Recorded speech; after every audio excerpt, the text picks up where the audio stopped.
どうもこんにちは、まみよしです。ついに Amazon ブラックフライデー始まりました。今回の Amazon ブラックフライデーに関しては先行セールが11月21日の0時から11月23日の23時59分、本セールが11月24日0時から12月1日の23時59分までになります。今回の動画ではおすすめのイヤホン、ヘッドホン、マイク合計7選紹介していきます。今回紹介する製品に関しては概要欄の一番上にある Amazon ストアフロントにまとめているので、気になったものがあればぜひチェックしてみてください。ということで早速見ていきましょう。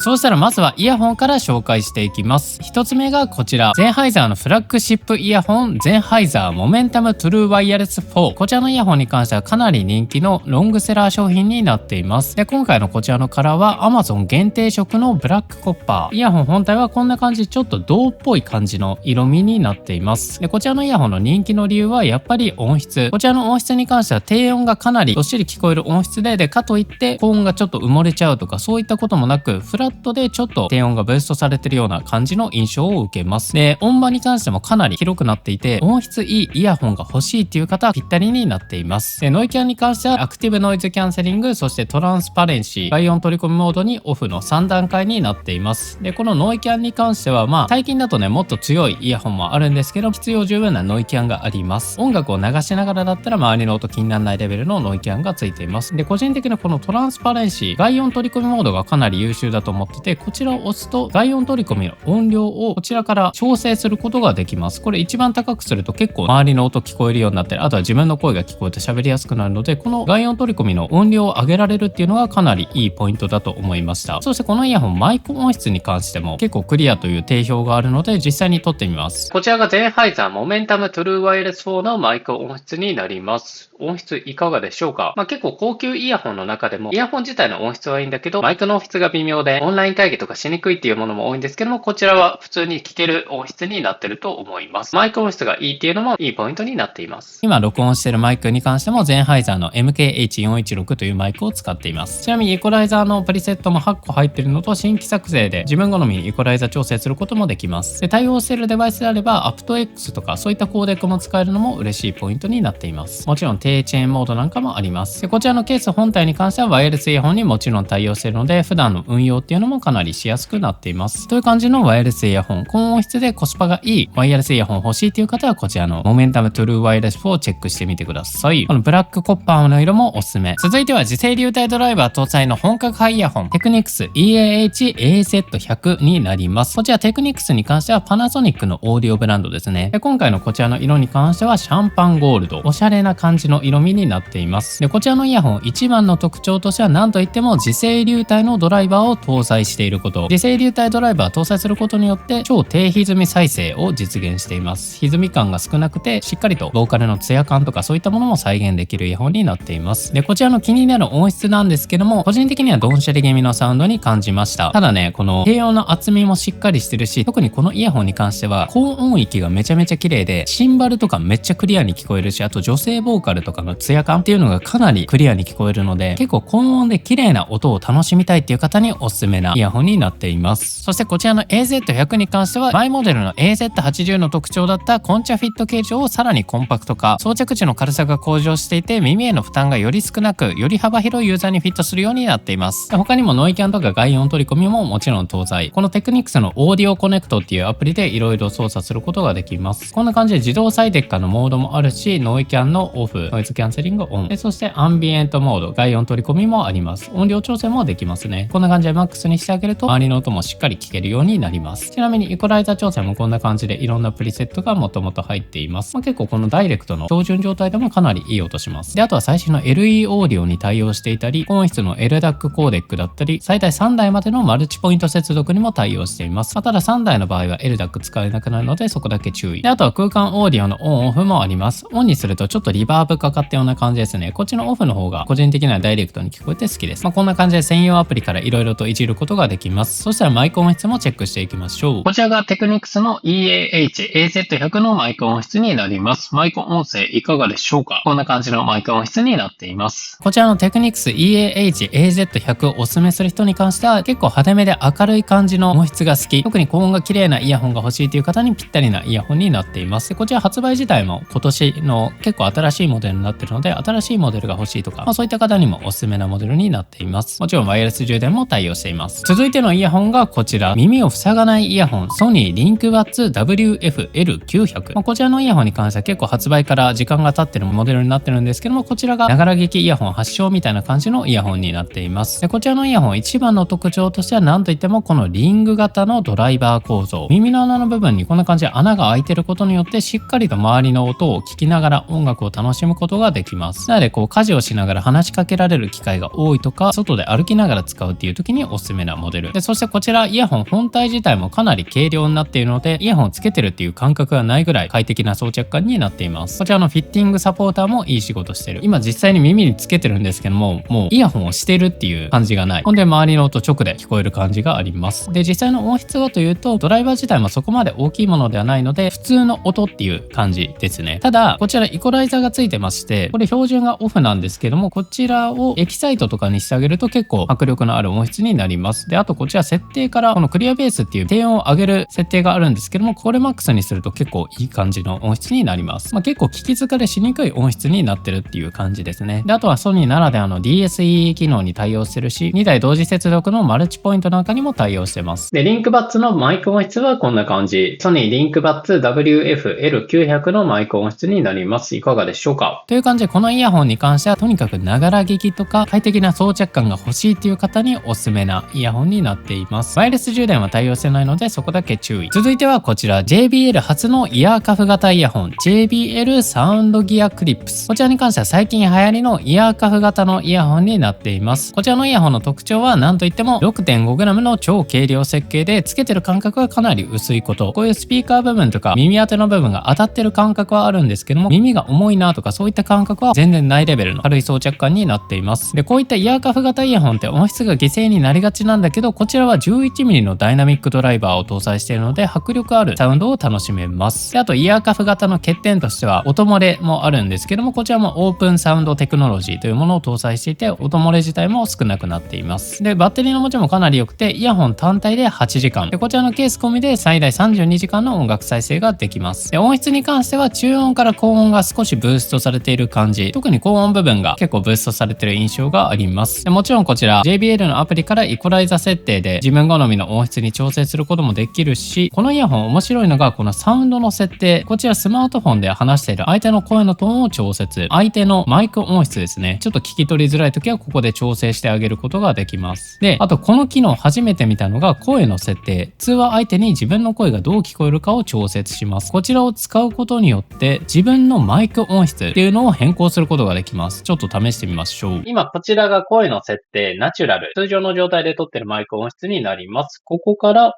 パワフルに変えてみました。マイク音質いかがでしょうか。でこちらがブライト。結構高音が強調される感じです。ブライト、ブライト、パワフル、パワフル、ナチュラル、ナチュラル。どれがいいでしょうか。実際に聞いてみたんですけど、パワフルは低音強調、ブライトは高音強調っていう感じでした。自分の声によって最適なものを選んであげるのがいいと思います。この機能かなり面白いし、いろんなイヤホンにこれ搭載してほしいなって思いました。でこちらのイヤホンに関してはスケルトンデザインになっていて、今回はブラックなんですけども、Amazon 限定カラーのパープルの色もあります。ワイヤレス充電は非対応で USB-C での充電になります。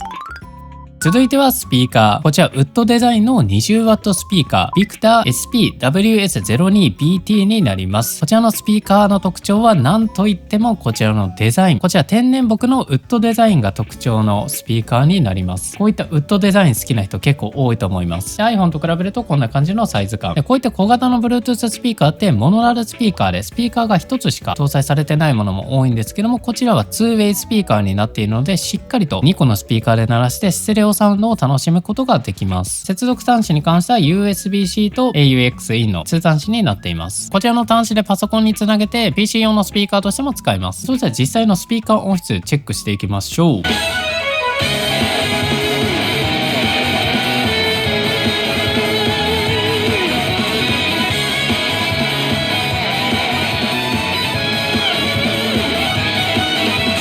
という感じで小型ながらかなり音量も出るし音質もいいのが分かったと思います。でバッテリー持ちに関してはこちら連続で12時間の再生ができるロングバッテリーライフになっています。であとこちらポータブルスピーカーになっているのでこんな感じでデスクの上に置いてもいいし、特にリビングにこれ置いてあっても結構おしゃれですね。であとこちら表面のサランネットフレームっていうんですけども、こちらハニカム構造になっていて、なんとこれ一枚一枚手作業で貼り付けを行っているらしいです。であと裏面に関してはこんな感じでインシュレーターみたいな感じになっているので、しっかりと本体を浮かせて音声を再生することなんかもできます。音質もバッテリー持ちもいいスピーカーになってるんですけども、こちらはなんといってもやっぱりね、この天然木のウッドデザイン、このデザインが好きな人にかなりおすすめなスピーカーになっています。続いては透明のヘッドホン、ナッシングヘッドホン1になります。これ発売された時にかなり話題になった製品。とにかくこのヘッドホンに関してはナッシングならではの唯一無二のデザイン。かなり奇抜なデザインになっています。ちょっとレトロでありながらガジェットっぽい感じ。で結構このヘッドホン、見た目全振りなヘッドホンに見えるんですけども、こちらナッシング初のオーバーイヤーのヘッドホンのフラッグシップモデルで KEF とコラボして原音に忠実なサウンドを実現しています。で実際の音質に関しては低音ズンズンとかそういった感じのイメージしてたんですけど、別にそんなことなくて結構フラットで高音ちょっと強調されてるかなっていう印象の音でした。でこのベースエンハンスをオンにすることによって低音をブーストすることができるんですけども、めちゃめちゃブーストするかって言ったらそんなこともなくて、結構ちょうどいい感じに調整してくれるので、イコライザフラットプラスベースエンハンスレベル5が個人的にこのヘッドホン一番いいなと思いました。であとこちらナッシングヘッドホン1に関しては、こちらのナッシングフォン経由で専用のナッシング X アプリを使うと、こちらのヘッドホンからチャット GPT を起動したり、あとはエッセンシャルスペースを起動することなんかもできるようになっています。なのでナッシングフォン使ってる人はもうこれでしょう。ちなみにこのナッシング X で結構設定自体も変えられて、ノイキャン外音取り込みオフの切り替えだったり、ノイキャン自体の強さの調整で、あとは空間オーディオのオフと固定ヘッドトラッキングだったり、ベースエンハンスって低音を強くしてあげたり、イコライザーももちろん調整できるし、低レイテンシモードだったりデュアル接続にも対応しています。であとこちらに関しては LDAC のコーデックにも対応しています。でバッテリー持ちもこちらノイキャンオンで35時間、ノイキャンオフにすると80時間のバッテリー持ちになっています。なので1週間充電しなくても全然持つぐらいのバッテリー持ちになっています。でそして充電自体はこちらの USB-C 端子から充電するんですけども、こちら高速充電にも対応していて、5分充電するだけで最大5時間の再生もできます。でこのヘッドホンのバンドの部分もかなりしっかりしてるので、長時間使ってても折れちゃうとか劣化してくるっていうこともなさそうな感じですね。ここの部分もかなりプニプニしています。とにかくこちらはもうデザインが唯一無二になっているので、このデザインが好きっていう方におすすめなヘッドホンになっています。という感じでこちらナッシングヘッドホン1、ちなみにこんな感じの専用ケースも付属しています。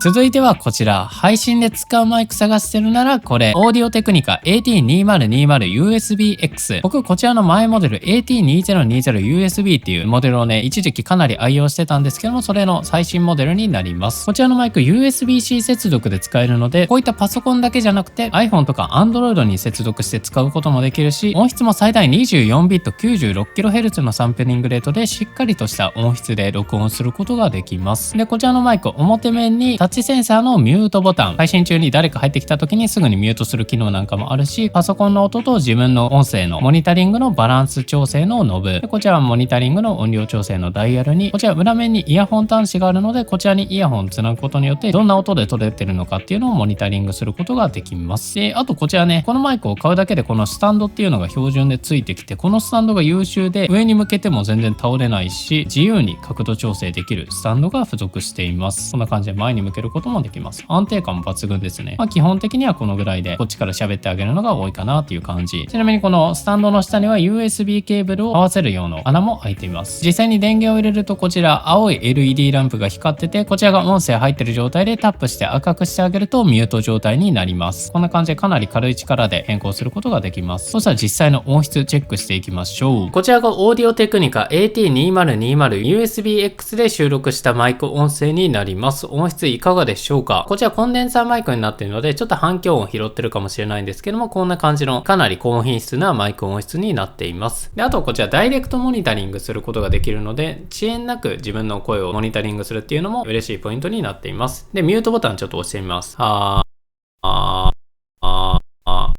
ここんな感じでミュートも一瞬ですることができます。ちなみに付属のケーブルは USB-A to USB-C なんですけども、こちら USB-A を USB-C に変換するアダプターもついているので、こちらを使えば USB-C to C にできます。で、あとこちら今標準のスタンドにつけてるんですけども、こちらの付属の変換アダプターを使えば普通のマイクスタンドの穴に変換することもできます。とにかく手軽に高音質で音声収録したいって人におすすめなマイクになっています。はい、ということでいかがでしたでしょうか。今回紹介した製品に関しては概要欄の一番上にある Amazon ストアフロントにまとめているので、気になったものがあればぜひチェックしてみてください。他にも普段 Amazon セールのおすすめ商品だったり、めちゃめちゃ便利な厳選アイテムのリストもストアフロントにまとめています。これおすすめだよっていう製品あればぜひコメント欄で教えてください。以上、バイバイ。